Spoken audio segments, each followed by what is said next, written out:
Acting చేయించడం కాదు. ఆయన గతంలోనే పూర్తిగా మతిస్థిమితంలో ఉన్నప్పుడే నాకు పవర్ ఆఫ్ అటర్నీ రాసిచ్చారు. కాబట్టి అమ్మా, ఏంటమ్మా ఇదంతా? నువ్వు చిన్నపిల్లవి, నీకేం తెలీదు. నువ్వుండు కావేరి. నువ్వు ఇంట్లో ఉంటే మేము ఒక్క క్షణం కూడా ఇంట్లో ఉండం.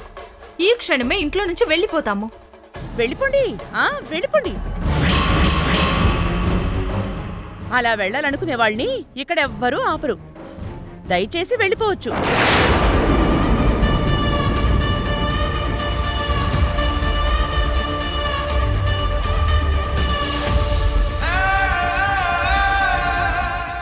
ఏంటి కృష్ణ, నువ్వు కూడా వెళ్ళిపోతావా? వెళ్ళాలి అనుకుంటే వెళ్ళొచ్చు. నీ భార్యని కూడా తీసుకెళ్ళొచ్చు. నాకేం అభ్యంతరం లేదు. అత్తయ్య ఏదో పెద్ద ప్లాన్తోనే వచ్చినట్టుంది. నాకు అర్థమైందిలే. ఏంటి చిత్రావతి, ఉంటావా పోతావా? అదే బయటికి. రాణమ్మా, నువ్వేనా ఇది?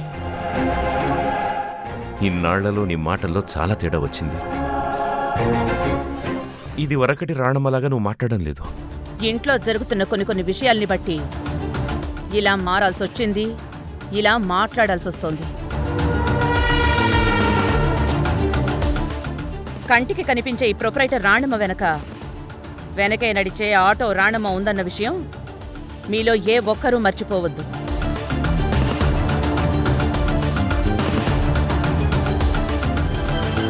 ముఖ్యంగా నువ్వు చిత్రావతి.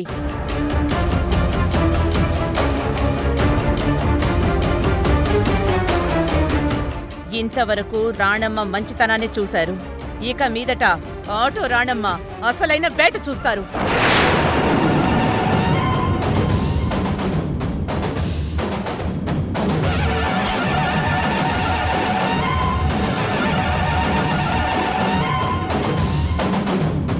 అందరూ వినండి.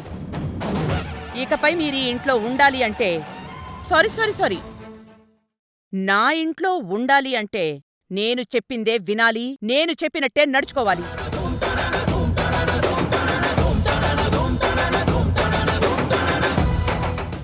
ఆఖరికి మీకు పాకెట్ మనీ కావాలన్నా నన్నే అడగాలి.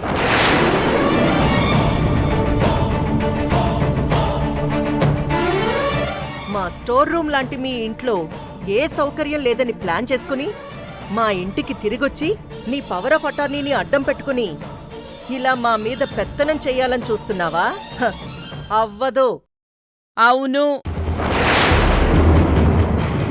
పెత్తనమే చేస్తున్నాను. ఏంటిప్పుడు ఏం చేస్తావు? నువ్వు ఏమీ చెయ్యలేవు. చూడండి, నేనా రోజు ఇంట్లోంచి వెళ్ళింది అమాయకత్వంతో కాదు, నా సిన్సియారిటీతో.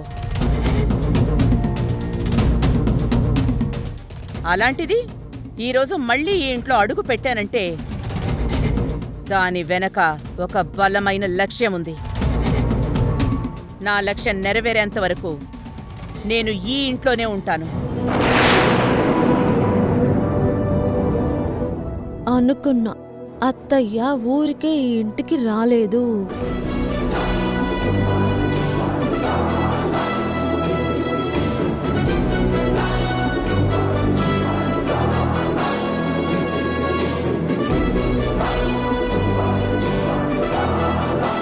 ఇప్పుడు నీకు సంతోషమా తేజ?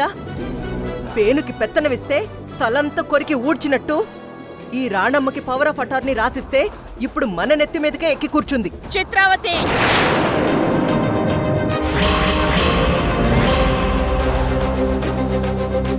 నేను పేను కాదు, సింహాన్ని.